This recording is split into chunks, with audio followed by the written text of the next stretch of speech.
Environmental sustainability को CPEC कैसे ensure? ये आपने बड़ा अच्छा क्वेश्चन किया। देखें, जब चाइना पाकिस्तान इकनॉमिक कॉरिडोर आया उस टाइम हमारे मुल्क में आपने देखा होगा बिजली रोज़ जाती थी, ठीक है, बिजली का बहुत बड़ा प्रॉब्लम था। लेकिन अंडर द सीपैक चाइना ने सबसे पहले आपकी पाकिस्तानी गवर्नमेंट की दरख्वास्त पे सबसे पहले मदद की कि बिजली आपके पैदा की। बिजली पैदा करने में उन्होंने बहुत अहम किरदार अदा किया है। अंडर द सीपैक 8,904 मेगावाट बिजली पैदा हुई है पाकिस्तान में, आप ये देखें, ठीक है, और 17 जो एनर्जी प्रोजेक्ट्स थे वो कंप्लीट हुए हैं। अब जब वो बिजली पैदा हुई है तो वेस्टर्न मीडिया ने ये प्रोपेगेंडा करना शुरू कर दिया कि देखें जी, इससे एनवायरमेंटल इम्पैक्ट बहुत ज़्यादा क्रिएट हो रहा है, कोयले से बिजली पैदा हो रही है। लेकिन जो कोयला है, हमारे एनवायरमेंटल एक्सपर्ट्स कहते हैं उस कोयले का वो इम्पैक्ट नहीं है जो वो कंसीडर कर रहे हैं। लेकिन उस एनवायरमेंटल एस्पेक्ट को बैलेंस करने के लिए चाइना ने आपके साथ क्रोट हाइड्रो पावर प्रोजेक्ट का मंसूबा है जिसके ज़रिए बिजली पैदा हो रही है, पानी के ज़रिए हो रही है। फिर विंड प्रोजेक्ट का मंसूबा है, बिजली पैदा हो रही है। फिर चाइना ने सोलर सिस्टम पाकिस्तान में बड़ा सस्ता हो गया, वो इंट्रोड्यूस करवाया है, और बलूचिस्तान में गवादर में सोलर की प्लेट्स लोगों को गिफ्ट की गई हैं, ठीक है। तो आप देखें एनवायरमेंटल एस्पेक्ट्स में भी चाइना बहुत अच्छा काम कर रहा है, और मैं नहीं देखता कि सीपैक का any harmful impact on environmental aspect in Pakistan या एनवायरमेंटल कंडीशन। वाई? क्योंकि देखें, आपको एनर्जी चाहिए थी, उन्होंने एनर्जी पैदा करके दी। एनर्जी होगी, बिजली होगी तो आपकी इंडस्ट्री चलेगी।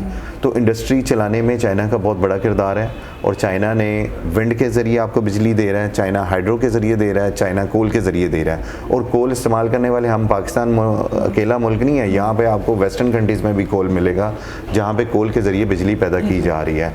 और अब देखें, जो ट्रंप ने तकरीर की है, प्रेसिडेंट ट्रंप ने अपनी ओथ टेकिंग सेरेमनी में उन्होंने फॉसिल फ्यूल की बात की है। अब वो अगर तेल के ज़रिए अपनी इंडस्ट्री को करेंगे, परवान चढ़ाएंगे, इंडस्ट्री की प्रोडक्शन करेंगे, तो फिर एनवायरमेंटल एस्पेक्ट होंगी कि नहीं होंगी। सो इसलिए ये जो वेस्टर्न प्रोपेगेंडा है about the environmental impact on China Pakistan economic corridor because of the energy projects, ये सिर्फ एक किसी की अच्छी चीज़ में कोई उन्हें तरीका नहीं मिला तो उन्होंने कहा जी एनवायरमेंटल एस्पेक्ट बहुत इम्पॉर्टेंट है।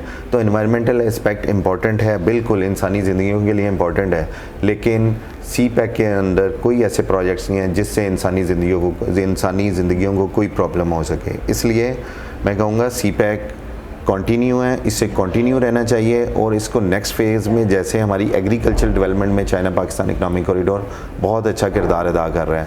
अगर हम चाइना से लर्न करेंगे कि हम किस तरह टेक्नोलॉजी को यूज़ करते हुए अपनी जो प्रोडक्ट्स हैं फार्मर्स की, जो मतलब गंदम है, मकई है, या कपास है, या दूसरे मतलब ऑरेंजेस हैं, कोई भी फ्रूट वेजिटेबल्स को हम उसकी प्रोडक्शन किस तरह ज़्यादा ले सकते हैं। चाइना ले रहा है, सर्दियों में भी ले रहा है, गर्मियों में भी ले रहा है। आपको फ्रूट सब्ज़ी मतलब जो सर्दियों की है वो आपको गर्मियों में मिल रही है, जो गर्मियों की है वो सर्दियों में मिल रही है, इतनी अवेलेबिलिटी कर दी है। तो हमें मेरे ख्याल है चाइना से फ़ायदा उठाना चाहिए, हमारी यूथ को चाइना से फ़ायदा उठाना चाहिए, हमारी बिज़नेस कम्युनिटी को चाइना से फ़ायदा उठाना चाहिए, और हमारे जो ऑफिशियल्स हैं, जॉब्स कर रहे हैं, या हमारी जो गवर्नमेंट ऑफ पाकिस्तान है, उनको कैपेसिटी बिल्डिंग के लिए अपने जो अफसरान हैं उनको चाइना के साथ एक्सचेंज प्रोग्राम को इंक्रीज़ करना चाहिए, ताकि वो जाएं, देखें कि चाइना ने कैसे अपने आप को डेवलप किया, उनका गवर्नेंस सिस्टम क्या है, कैसे उन्होंने 800 मिलियन लोगों को गुर्बत से निकाला है बाहर।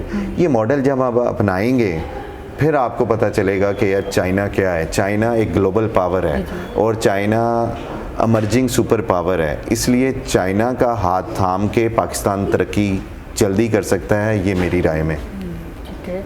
अच्छा, आप कल्चरल पर्सपेक्टिव से कैसे देखते हैं सीपैक को? लाइक कल्चरल डिप्लोमेसी बहुत ज़्यादा है, और फूड डिप्लोमेसी के बारे में भी बात हो रही है, तो बताएं कि आप पाकिस्तान चाइना की कल्चरल डिप्लोमेसी कैसे हो सकती है?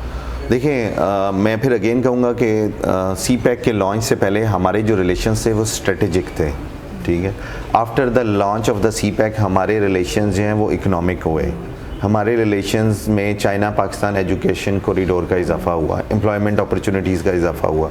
सिमिलरली हमारी cultural people to people exchanges में बहुत ज़्यादा इजाफा हुआ, पर्टिकुलरली फ्रॉम 2015 टू 2019 बिफोर कोविड-19 बहुत एक्सचेंजेस हुई हैं, लोग इधर आए हैं, हम उधर गए हैं। आप देखें, फिर शादियों का ट्रेंड चला बिटवीन पाकिस्तानी और चाइनीज़, और बहुत सारे लोगों को मैं जानता हूँ जिनकी वाइफ चाइनीज़ है, और बहुत सारे लोगों को जानता हूँ जिनके हस्बैंड जो हैं वो पाकिस्तानी हैं। तो ये शादियों का सिलसिला शुरू हुआ, कल्चरल डिप्लोमेसी बढ़ी। जब कल्चरल डिप्लोमेसी बढ़ी और जब हज़ारों लोग चाइनीज़ पाकिस्तान आए, डेफिनेटली एक तो कल्चरल इम्पैक्ट हुआ, फिर दूसरा जब उन चाइनीज़ ने यहाँ रहना है तो उनको फूड भी चाइनीज़ चाहिए, दूसरी चीज़ें भी चाहिए, और पाकिस्तानी लोग भी चाइनीज़ फूड पसंद करते हैं।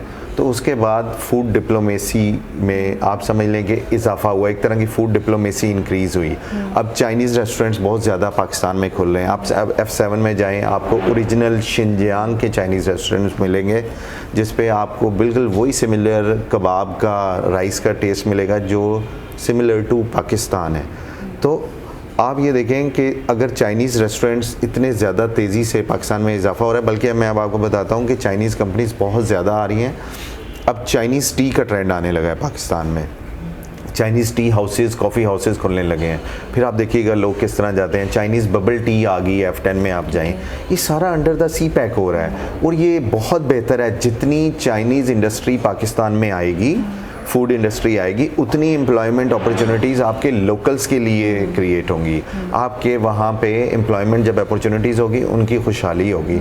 इसलिए हम वेलकम करते हैं, और मेरे ख़्याल में चाइना पाकिस्तान इकनॉमिक कॉरिडोर की वजह से फूड, कल्चर, हेल्थ, ज़िंदगी, एग्रीकल्चर, हर शोबे में, एजुकेशन समेत, डेवलपमेंट, इंफ्रास्ट्रक्चर डेवलपमेंट बहुत तरक्की हुई है।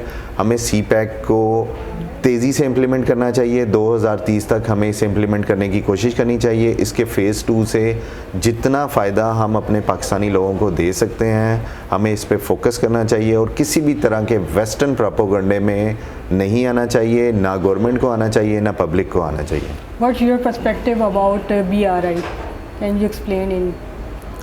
देखिए, belt and road initiative China का एक मंसूबा है जिसके ज़रिए वो शेयर्ड फ्यूचर पे बिलीव करते हैं कि ये this is for the humanity, कि हम चाहते हैं कि बेल्ट एंड रोड कंट्रीज़ के में जो कंट्रीज़ आते हैं उनके लोगों में खुशहाली आ सके, उनके लोगों की ज़िंदगी बदल सके।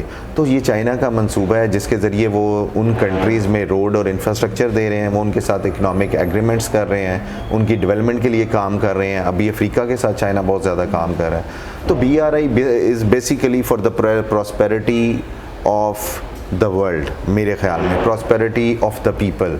सो BRI के अंडर हम लकी हैं कि हमारे चाइना के साथ अच्छे ताल्लुकात हैं, हम उसके नेबर हैं, कि BRI के अंडर हमें चाइना पाकिस्तान इकनॉमिक कॉरिडोर मिला जो फ्लैगशिप प्रोजेक्ट है, और अब वो फ्लैगशिप प्रोजेक्ट से निकल के आगे आपको बिज़नेस अपॉर्चुनिटीज़ बहुत ज़्यादा दे रहा है। तो इसलिए BRI is very good for the world and for Pakistan as well.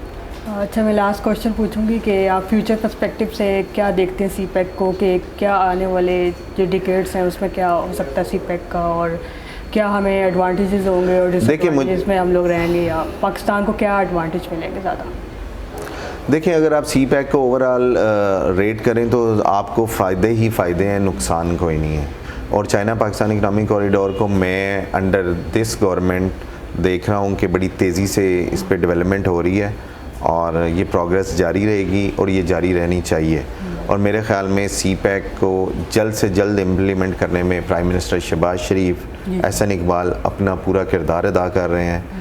तो उसके साथ साथ हमारे सरकारी इदारे और प्राइवेट इदारे भी अपना रोल अदा कर रहे हैं जिस हद तक वो कर सकते हैं, क्योंकि now CPEC has been converted into the business to business. पहले गवर्नमेंट टू गवर्नमेंट भी था, बिज़नेस टू बिज़नेस, लेकिन अभी फोकस बिज़नेस टू बिज़नेस है। जैसे मैंने आपको कहा, बहुत सारी कंपनीज़ चाइना आ रही हैं, तो सी पैक इंशाल्लाह कंटिन्यू रहेगा, और इसके जो बेनिफिट्स हैं वो पाकिस्तानी और चाइनीज़ अवाम को दोनों को पैरेलल मिलेंगे।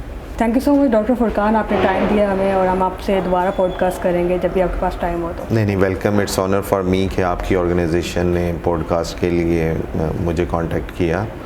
तो best wishes for your organisation as well. और आप मैं वीलॉग्स और पॉडकास्ट देख रहा हूँ, बड़े अच्छे हैं, ये कंटिन्यू रहना चाहिए। वैसे भी आजकल डिजिटल मीडिया का दौर है, और आई होप कि आपकी ऑर्गेनाइजेशन इसमें फ़र्दर मज़ीद बेहतर किरदार अदा करेगी।